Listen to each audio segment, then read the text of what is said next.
Kalau mau demo silakan. Demokrasi itu boleh demo, bawa ini jalan, bawa demo. Masa bakar milik rakyat, ya kan? Jadi coba itu anak-anak itu pikirkan. Saya nggak yakin ya itu dari para mahasiswa atau para pemuda. Ini pasti ada dalangnya. Ini pasti anasir-anasir ini. Kita ini sekarang ekonomi ke-15 di dunia.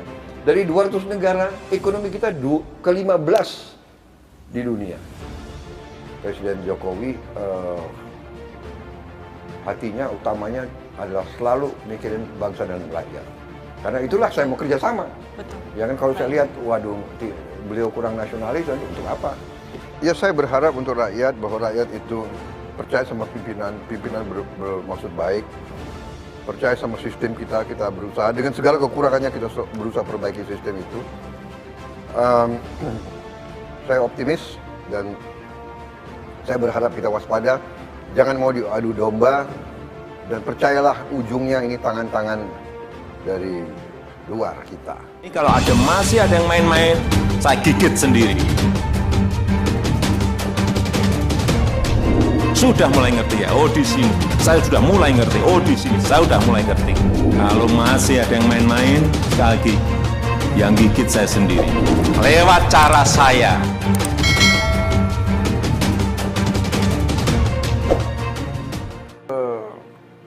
Banyak sekarang ini yang kemarin demo itu belum baca hasil Omnibus Law itu, dan banyak hoax. Ya. Banyak hoax di mana-mana, seolah ini nggak ada, itu nggak ada, dikurangi. Dan saya ingin memberi peringatan, hoax ini berarti ada yang ingin menciptakan kekacauan. Nah, ya kan? Dan saya punya suatu keyakinan ini justru berasal dari luar negeri. Ada kekuatan-kekuatan asing, ada negara-negara tertentu di yang tidak pernah suka Indonesia aman dan maju. Itu. Jadi ya ini, jadi kadang-kadang tokoh-tokoh kita lihat benar, dia yakin dia benar, dan tapi dia lakukan sesuatu, dia tidak sadar sebetulnya ini permainan orang lain. Jadi banyak sekali yang mau dirapihkan, disederhanakan, birokrasi dipangkas supaya timbul pertumbuhan. Jadi, tanpa pertumbuhan tidak mungkin ada perbaikan kehidupan ekonomi. Dan dengan demikian kehidupan buruh akan tambah parah. Jadi memang kita saya paham kesulitan buruh. Saya dari dulu berjuang untuk buruh. Ya, Gerindra itu partai selalu membela buruh. Tanya ada semua pemimpinnya di pihak siapa kita. Dan waktu Omnibus Law ini dibahas di pemerintah, di DPR, Partai Gerindra juga yang paling keras membela kepentingan semua buruh, tani, nelayan dan sebagainya. Dan dengan sungguh-sungguh ada buktinya, ada rekamannya semua. Mungkin fraksi Gerindra yang paling banyak ketemu dengan tokoh-tokoh buruh dan sebagainya. Betul. Dan bisa dikatakan dari permintaan tuntutan buruh 80% sudah diakomodasi di dalam Omnibus Law ini, Undang-Undang Cipta Kerja ini. 80%. 80%. Ya, kita tidak bisa 100%. Ya. Namanya politik negara, kadang-kadang kita harus mengerti, kita ada kebutuhan ini, kebutuhan itu, ada keperluan, ya kan? Saya tahu ini buah si malakama, dilema. Jadi pemimpin buruh ini dilema. Dia mau bela buruhnya, tapi kalau dia terlalu kencang, si pengusaha pindah. Tidak hanya pengusaha asing, pengusaha Indonesia pun pindah. Sekarang sudah ada pengusaha-pengusaha Indonesia yang ada di India, yang buka pabrik di Nigeria, yang ada di Mesir. Jadi ini dunia ini sudah semakin kecil, modal itu cepat pindah. Nah ini yang harus disadari oleh teman-teman, kawan-kawan buruh.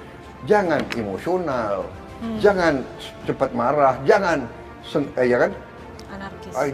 Jangan mudah untuk mau bikin aksi massa sehingga munculnya adalah vandalisme. Ya kan? Nah, kalau nanti yang dibakar sarana umum. umum. Iya. Itu kan dibangun dengan uang rakyat. Betul, betul.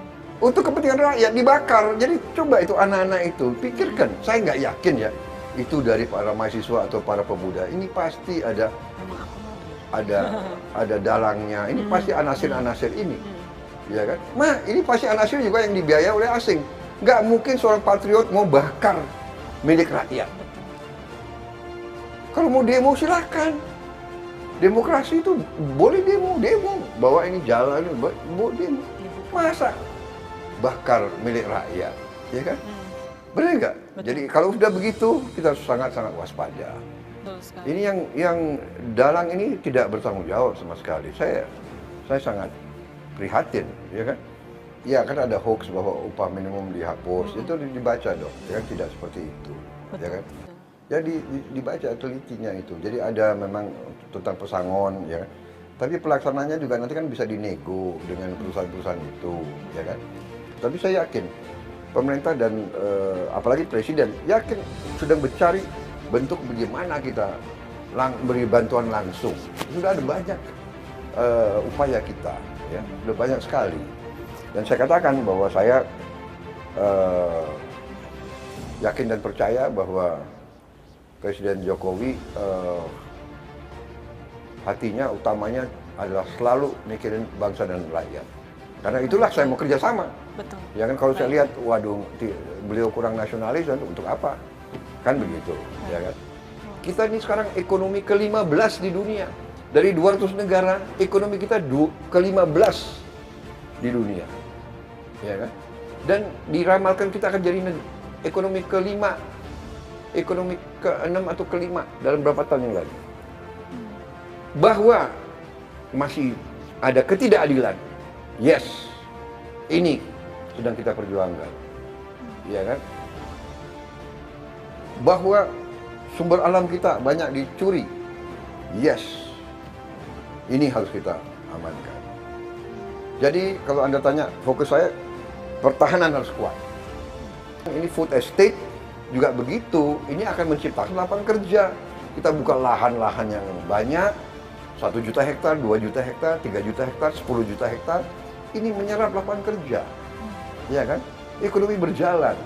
Kawasan 30.000 hektar perlu 1 pabrik. Habis itu hasil pabrik perlu diangkut dengan kapal, dengan kereta api. Ini semua lapangan kerja semua. Harus ada pertumbuhan yang drastis, ya kan? Maksudnya presiden sangat strategik. Daripada kita uang yang susah kita import makanan dari luar, ya kan? Kita ciptakan uang itu beredar di Indonesia. Jadi rakyat itu punya pekerjaan. Ya saya berharap untuk rakyat, bahwa rakyat itu percaya sama pimpinan bermaksud baik. Percaya sama sistem kita berusaha. Dengan segala kekurangannya kita berusaha perbaiki sistem itu. Saya optimis dan saya berharap kita waspada. Jangan mau diadu domba. Dan percayalah ujungnya ini tangan-tangan dari luar kita. Ya, kita harus waspada, kita perbaikilah kekurangan-kekurangannya.